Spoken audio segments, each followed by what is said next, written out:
Mesdames et messieurs, heureux de vous retrouver dans cette autre édition de Tech 237, la vitrine des technologies sur la CRTV. Au sommaire de cette édition, la croisade contre le radicalisme et les fake news sur les réseaux sociaux. Educ Media est une association à but non lucratif qui s'active auprès des familles pour la protection des utilisateurs les plus vulnérables. Le génie de la semaine développe des idées de génie pour renforcer le contrôle parental. Réseaux sociaux, programmes télévisés, Blaise Pascal Andjongo monte la garde. En posture d'invité de la semaine, un expert en médias sociaux, le regard et les conseils de Chedou Kamdem face à l'envers du web dans cette édition de Tech 237. Mesdames et messieurs, merci de rester connectés à la vitrine des technologies.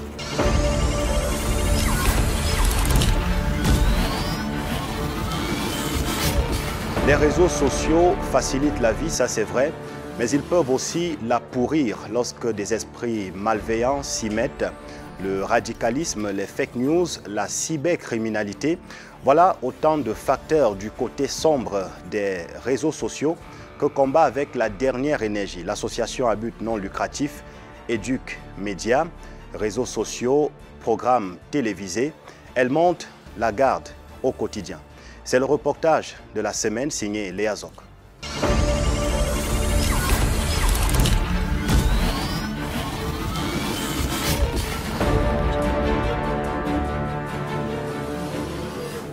Nous sommes à Biémassi.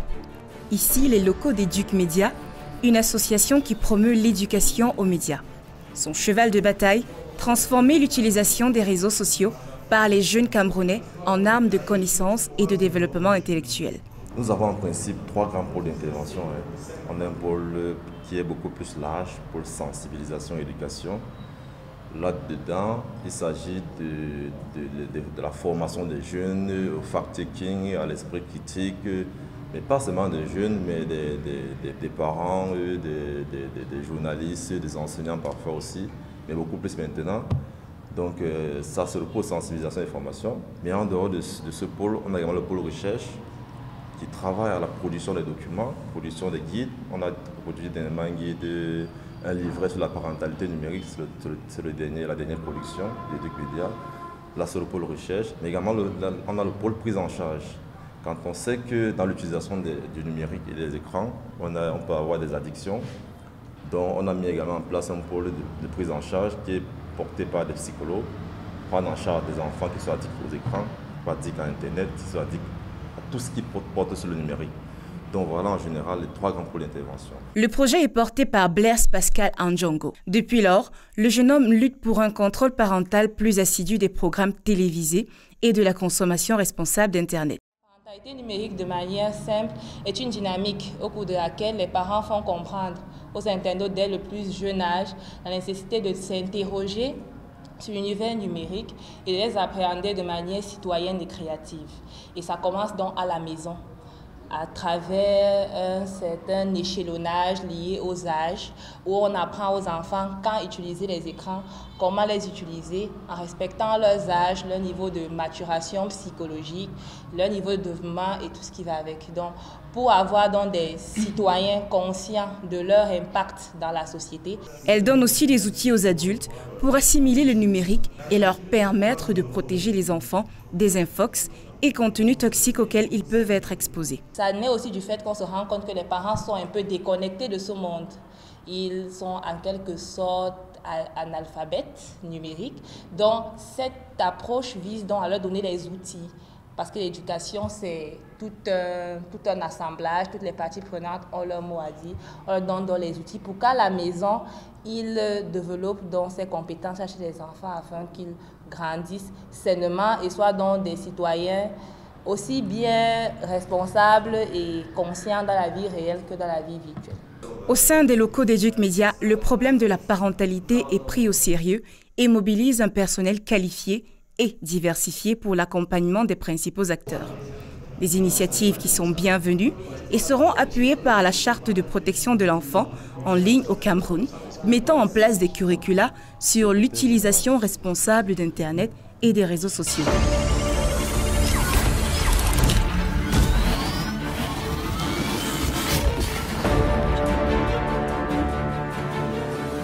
L'association Educ Média a été créée en 2016. Le génie de la semaine est son président. Blaise Pascal Andjongo a pour cheval de bataille le contrôle parental tous azimuts. Voyons comment il met en place cette stratégie dans le génie de la semaine.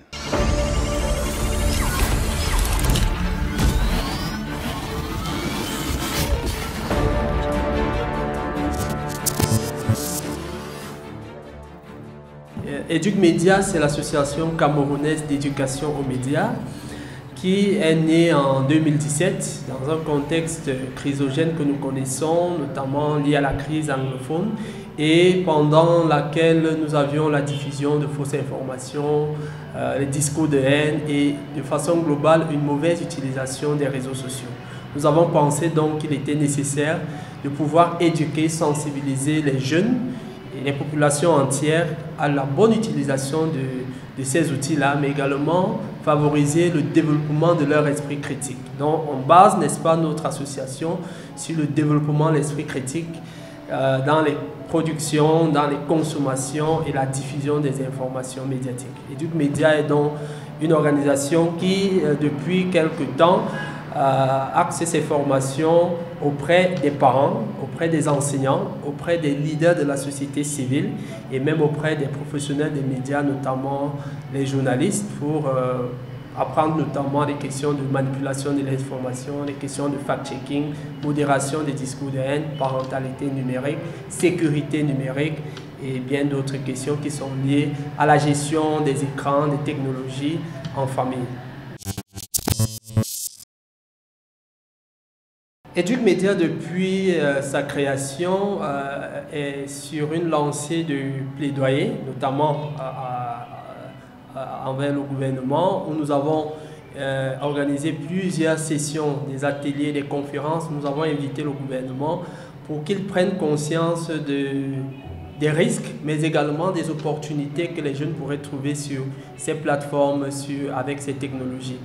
Educ Média travaille aussi avec les parents, notamment en organisant des ateliers qu'on appelle des ateliers de parentalité numérique, où nous enseignons, où nous formons les parents à reprendre leur rôle de parents, n'est-ce pas, dans le monde numérique. Parce que nous le savons tous, de plus en plus, lorsque les parents sont butés quand ils ont affaire aux technologies, ils se réfèrent aux enfants et on donne l'impression que les enfants deviennent les parents de leurs parents dans les technologies. Donc, nous cherchons donc à redonner aux parents leur place parce que les enfants, n'ayant pas toujours assez d'esprit critique et de jugeote quant à ce qu'ils font de ces usages-là, les parents sont à même de les recadrer, sont à même de savoir ce qui est bon pour le jeune ou pas. Donc voilà un peu des programmes que nous avons avec les parents. Et comme je l'ai dit avec le gouvernement, c'est des plaidoyers. Nous avons participé aux ateliers qui ont permis d'aboutir dernièrement à la loi portant sur la protection des enfants en ligne et qui est déjà une très grosse avancée parce que dans cette loi, le gouvernement va proposer des formations, propose au ministère en charge de la famille, de l'enseignement et de la jeunesse de produire des curricula de formation et ce sera très intéressant parce que tout le monde va en bénéficier. Nous avons formé déjà plus de 500 leaders d'organisations de la société civile, notamment de toutes les régions et surtout des régions en crise, celles du nord-ouest, sud-ouest, mais également celles de l'extrême nord où il y a des crises, à la modération des discours de haine et de la désinformation en ligne. Educ Média a aussi eu l'opportunité à travers d'autres projets de travailler à l'international, notamment l'initiation d'organisations de la jeunesse au Burundi, Côte d'Ivoire, Burkina Faso, au Tchad, en Tunisie. Et nous avons aussi actuellement un partenariat avec certaines organisations françaises qui nous permet de démultiplier nos actions et de promouvoir l'éducation aux médias qui, il faut le rappeler, est un domaine très nouveau, qui n'est pas encore très connu en Afrique. Et nous avons la chance que Educ Média fasse partie des premières organisations qui s'intéressent à la question au domaine de l'éducation aux médias.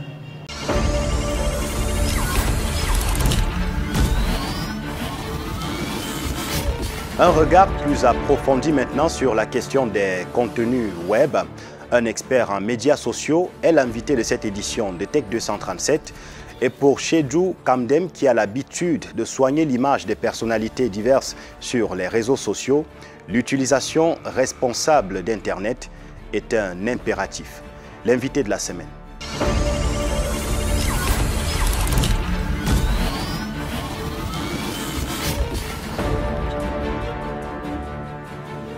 Il y a vraiment matière à rééduquer. Généralement, ce que moi je fais à mon niveau, c'est que en dehors des tweets que je propose sur la plateforme, il y a également des événements comme les ateliers du contenu qu'avec ma binôme, on fait régulièrement pour des fois éduquer les créateurs de contenu et même les utilisateurs même des réseaux sociaux. Pour des fois, il y a ce côté vie privée en fait d'Internet que les gens exposent tellement en fait. C'est-à-dire que, de la mauvaise manière. Prenons un cas simple.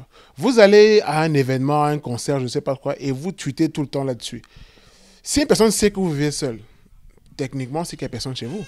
Donc, logiquement, arriver et cambrioler chez vous n'est pas trop un souci. Parce qu'on sait que vous n'êtes pas là. La vie privée, tout raconter de son quotidien. Des fois, il y a des gens que je n'ai jamais rencontrés sur Twitter. Mais je peux vous dire qui il est réellement. Parce qu'il me dit tout, en fait, sur lui. Il n'y a même pas besoin d'échanger avec lui pour savoir, en fait, qui il est, ce qu'il fait comme travail, où il va manger régulièrement, quelles sont ses passions, quels sont ses hobbies. Je ne dis pas que c'est mauvais, mais trop pousser sa vie privée sur les réseaux sociaux a des répercussions. Maintenant, il y a aussi cette façon de mal utiliser les fonctionnalités des réseaux sociaux. Je ressens sur Twitter, parce qu'il y a de cela un peu plus d'1 an. Twitter a lancé les Spaces, ces espaces... des salons. Mais si vous regardez bien au Cameroun, la plupart des spaces qu'on lance, en fait, ne sont peut-être pas à but éducatif, mais c'est des fois des ragots du Congo-Ça très poussés. Et c'est généralement cette thématique qui attire beaucoup de personnes. Moi, j'ai déjà assisté à ces spaces-là. Et il y a beaucoup de personnes qui sont là. Pourtant, vous allez voir d'autres spaces éducatifs sur le domaine de la finance, de la tech, de l'agriculture et même des investissements. Mais il y a peu de personnes qui y vont. Peut-être parce qu'ils se disent, il n'y a pas de trucs croustillants comme le Congo. Ça, donc du coup, oui. Donc du coup, on doit nous-mêmes pouvoir se demander qu'est-ce qu'on fait sur les réseaux sociaux. C'est vrai qu'il y a l'aspect utile et ludique, l'aspect ludique surtout qui prône sur l'aspect utile malheureusement, mais clairement, chacun doit pouvoir savoir qu'est-ce que je fais sur les réseaux sociaux. Et quand on a la réponse, on peut maintenant mieux utiliser les réseaux sociaux pour atteindre ses objectifs. Malheureusement, les gens sont encore d'un côté divertissant, ce qui n'est pas mal, hein. Mais il ne faut pas toujours se divertir.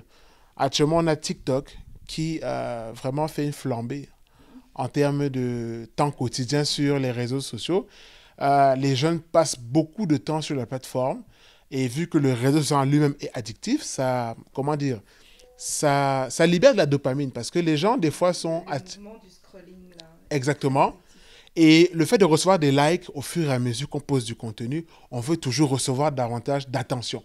J'ai souvent envie de dire que les gens veulent valider sur les réseaux sociaux. Et comment est-ce qu'on est validé? On est validé par le nombre de vues, et par le nombre de likes, et des commentaires et des partages. Donc du coup, lorsque vous avez un contenu qui marche comme ça en termes d'engagement, vous voulez davantage poster et des fois pousser le contenu. Parce que les gens vont des fois à moitié se dénuder, juste pour avoir davantage d'attention. Et ce que je trouve un peu regrettable. Or, TikTok a beaucoup d'aspects et des contenus utiles, notamment dans les sciences, dans les technologies, mais malheureusement, vu que chacun construit son propre algorithme, j'ai envie de dire, ça veut dire que lorsque vous êtes TikTok, quand vous commencez à regarder un contenu qui vous intéresse, l'application va vous proposer davantage ce type de contenu. Et donc, beaucoup de gens qui regardent des contenus d'humour, de Congo-Ça, des contenus un peu dépravants, ils auront davantage ce type de contenu. Et donc, c'est vrai qu'il y a une fonctionnalité maintenant qui permet de refresh, donc de redéfinir son fil d'actualité.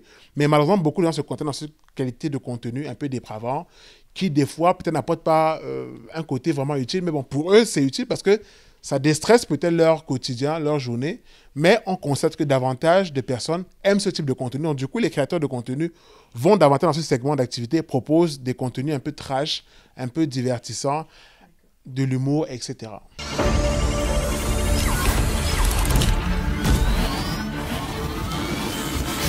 Voici maintenant le temps des conseils pratiques sur Tech 237. Vous avez certainement l'habitude de regarder des vidéogrammes sur YouTube, mais comment le faire en arrière-plan pendant que votre téléphone Android exécute d'autres tâches? astuces dans la Minute Tech.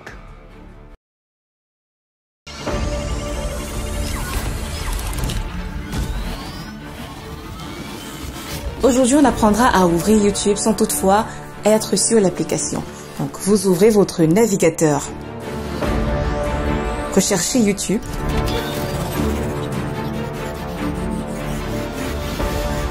Ensuite, appuyez sur le menu à 3 points. Activez la version ordinateur.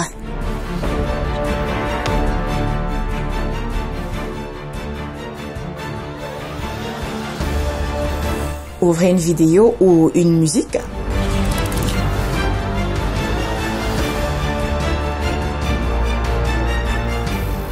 Touchez l'icône PIP, Picture in Pic.